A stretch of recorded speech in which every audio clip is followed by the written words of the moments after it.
It's Laura Eubanks of Design for Serenity with your succulent tip of the day, and I am behind the lens yet again. So those of you that follow closely will recognize this beautiful creature standing in front of me. This is Anne from Fountain Valley, and she and her husband Dan commissioned Design for Serenity last fall to install this garden.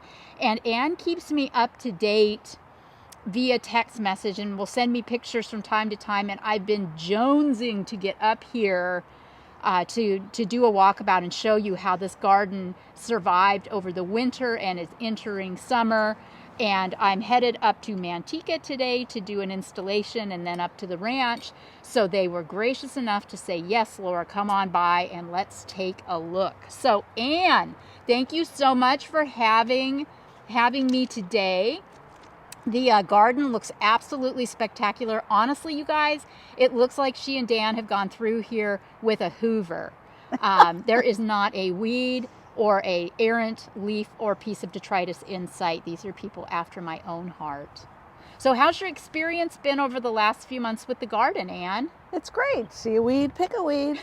So I come out every morning and I do my little dig with little grasses that are coming from the neighbors. Or I did just pull out a cilantro that apparently decided to grow. But it's been great. We had that cold snap where some of the plants just got a little frigid and seemed to hurt the ends of their leaves or petals, or they're not petals. But so just a few of the ends of things became hurt, but that was a little damage from the winter. But most all of the plants that we installed have thrived. You did have a few casualties, didn't you? We did. This little friend over here had those lovely larvae underneath them. Ooh, yes. We got rid of him. I've learned to cut the flowers off these guys because the aphids like to come for them. I haven't plucked any of these yet. I know I saw you on one plucking them, but I don't know whether I should or wait till they completely die. It's so OCD. I mean, it is. I love it though. But the Ruchia, so you know, if anybody lives in, kind of coastal Orange County, the Ruchia loves it here. It's doing superb. Yeah. Now this spotty dotty mangave, you identified some snout weevil in this plant. So we just pulled him out, and upon your recommendation, we doused his bottom with the good stuff, and we just recently put him back in. I hope, so, I mean, I can still feel the when Dan doused it, but it had like 6-7 buddies in there and all their little babies. And oh my goodness, the snout. And we treated the ground. Good. I don't see any evidence of anything now. So we're hoping. And I saw some little root growth. Yeah. So yes, all should be well. Aren't succulents amazing that you can literally grow them without roots? Yeah, and I had to give him a little bit of a tug to take him out, but knowing that he came so easily, I thought, something's definitely not right with him. Well, that was a good call. And look at this, Kalanchoe luciae. Stunning.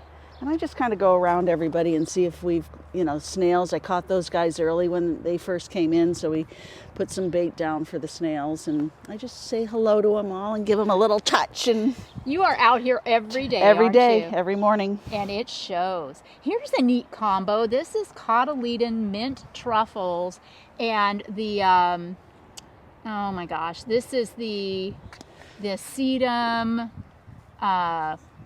went right out of my head. You guys tell me in the comments, forgive me, but this is a really fun little plant. Apple snap. There, I got it. It's apple snap. And I like it together. It looks really cute together, doesn't it? Very nice. And how have your cactus been doing? They're doing great. I haven't had too many weeds. I did lift this guy once, but I don't want to do that. So I'm really letting the grass really come to, I just kind of try to pick it out a little bit, but I don't want to lift them just yet. Okay. Beautiful agave. That's a beauty. I love the print on this, how it has the impression of almost like as if the other leaf that came up, right? It is just absolutely stunning. And the Portulacaria minima, loving it in this garden too. The lizards love these. And my friends, my little lizard friends. And then this happened in a Chula Vista garden that I just went to visit too, that I'm doing a maintenance on. a lot of Ann and Dan's aloes, unfortunately, over the winter developed a fungus. And so I'm instructing them to keep an eye. And, you know, nobody bats 1,000. And maybe aloes just don't want to be in this garden. So if they lose patience with them, they could systematically remove the aloe and replace them with other plants that do thrive and are It's happy. got some pretty nasty. Yeah, I mean, it just looks But it really... looks good here. This all happened. So this is how you can tell that the plant is now healthy and the damage is past news. Oops. Okay, I might have pushed a little hard on that. That's But see all of that damage, and it was down here in the underleaf, but all of the new growth That's great. looks great. See there? Do you ever lop them from here? I always see you take pups, but I mean, Yeah, if I it mean, came to it, you would pull it out and then remove these and then I plant feel that? like this, you know, lopping this, because you want to keep a little bit of stem so you have something to stick in the ground, it would be a little too short. Okay. And it might not survive it. It might rot. Sorry. Nope, that's fine. The crassulas are super happy. Yeah. The Euphorbia millii are really happy in this yard. I instructed Anne to just give her Petalanthus bracteus a little more water right now that the weather's warmed up, and it will just leaf out like nobody's business. Another plant that is just delightful in this garden are the Echeveria harmsii ruby slippers. They are super happy. Had I known, I would have brought more. And in sad news, what happened here, Anne? The American flag. The American memorial? flag is a little squirrel that had passed away. We found him in the backyard on his back with his hands crossed across his chest. So my husband buried him there, and this tree just loves it. And here's the Desert Museum Palo Verde. And remember, we talked to about detritus, you know, and how I'm always going on about don't plant succulents under trees because of all the detritus, blah, blah, blah. Yeah. Well, you know, Ann and Dan are meticulous about keeping this garden clean, but I suggested going with the Cali Gold with the lighter rock as a way to mitigate some of that, you know, leaf drop. Well, you won't be able to see it. So look, you can see the little yellow leaves if you get right on it. But from the street and even the sidewalk, you cannot even see them. So, you know, No, it's it all just good. sprinkles pretty like a Yes. little yellow flower. The brown doesn't get too brown. And it's such a beautiful tree, and it's just going to offer so much dappled protection. Bees love it. It's just a haven for wildlife. Look at this agavoides, you guys.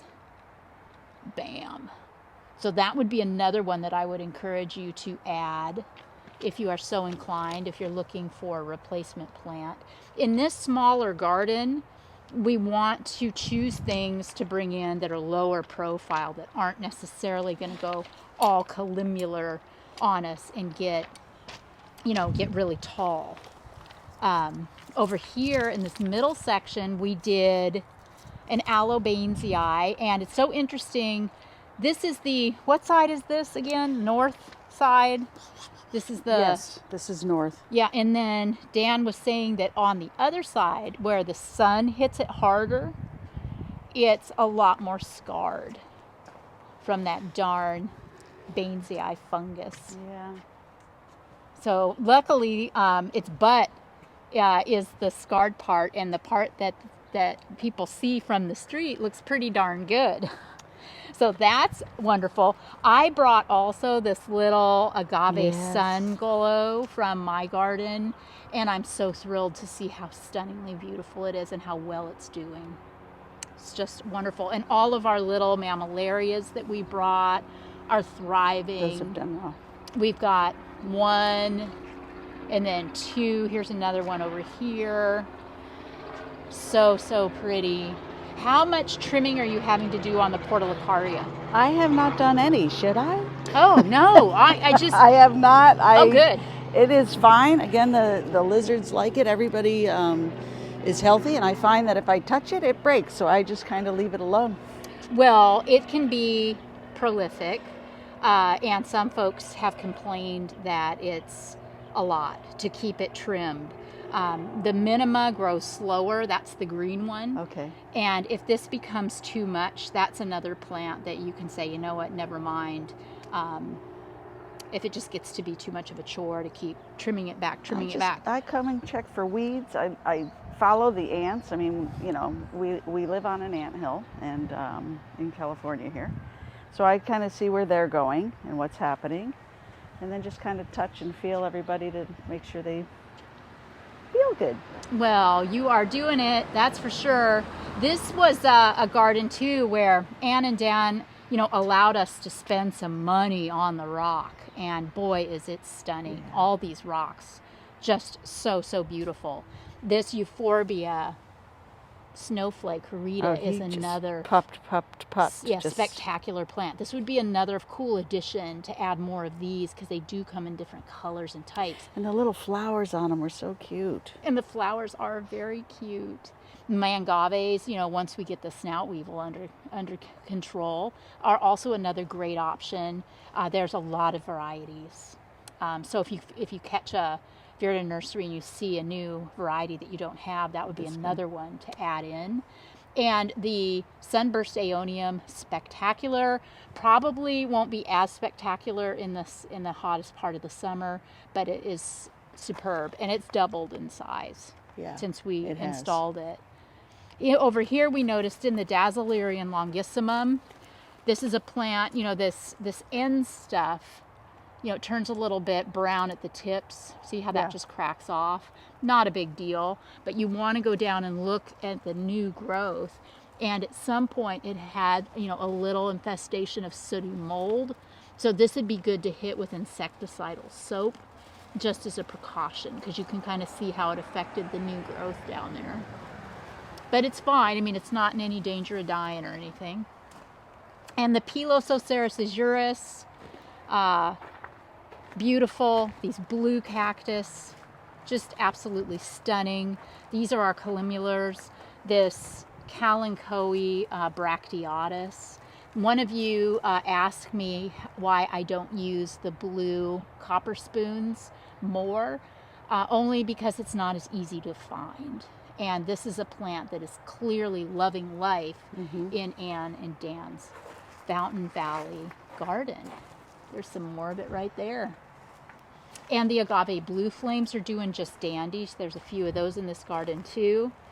They're keeping the cups full of water in the bromeliads. This area here, they had their house painted and they, you know, had to pull things out and make some adjustments and changes. So I suggested this aeonium right here be moved a little bit. So I want to show you all how easy that is to do. All right, so see, I have pulled it up by the roots, and then we clean up the little pieces of detritus, right? Okay, and then I've got my handy dandy multi-tool here, and I'm just going to dig out a hole up a little higher underneath the bromeliads. And because I don't want to dig too deep, and these aeonium are starting to get a little bit leggy, I'm just going to go ahead and remove the roots. Thank you. And see, that way I don't have to dig a big old hole. And this area in the garden is a little bit protected from the sun too. So I'm not at all concerned about this plant suffering any ill effects from being decapitated. And then we're just going to literally shove it back in there. Look at that. Now, how much better is that? Now, you guys, I did that with one hand, so I don't want to hear any excuses.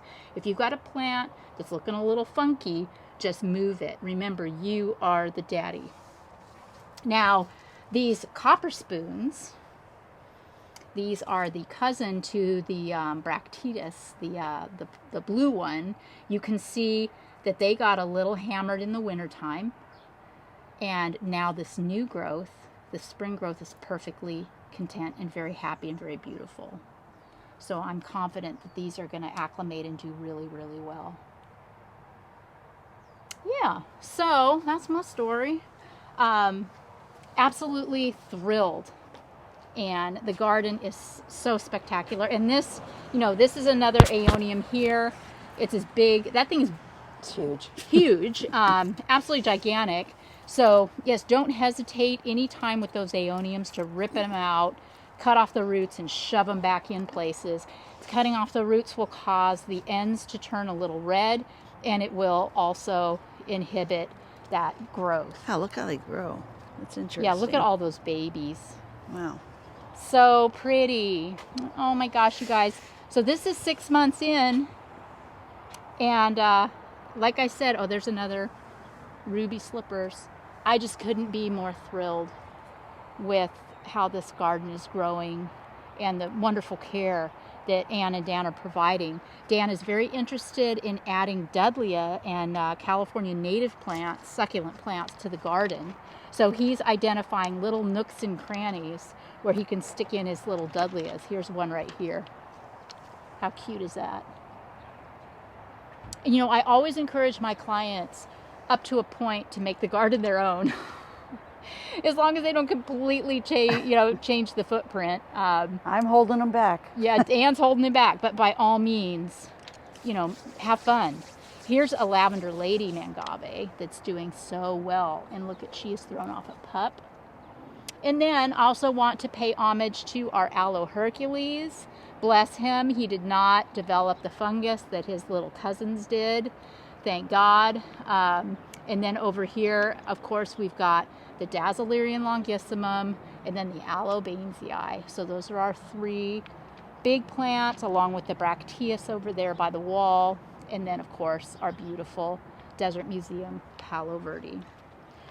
Okay, so this is a garden that we also installed exterior illumination. It's really, really beautiful at night. And guys, I will do my best to embed some photos too at the end of this video. Be sure and watch to the end so you can see some pictures of the garden when we first installed it. And Ann, do you have any photos of it, what it looked like before? Yes. Ooh, if you could text me a couple of just Certainly. photos, Yeah. that would be great. And I will also include those for inspiration. This is about, what did we say, about 1,500 square feet in tote, right, of front yard. And, over here, you've got the neighbors with their green grass. And then you've got this. And I mean, come on. Is it even a question? Also, Dan and Ann did the parking strip. Look at how great this looks. They've got some concrete pavers for egress, and then just river rock. And I absolutely love the way that frames out the garden. So rather than a bunch of messy grass or, plants that you have to maintain, sometimes keeping it simple like this, just with river rock, of which they had copious amounts of. Yes, that all was in the backyard. Yeah, it was in the backyard. And then these pavers, you've got yourself a really great addition to the landscape. All right. Well, Ann, I thank you so much again for allowing me to come and visit and see the garden. Thank you for doing such a fantastic job of taking care of her. And we'll be back again for another update soon. This has been Laura Eubanks with Ann in Fountain Valley and your succulent tip of the day.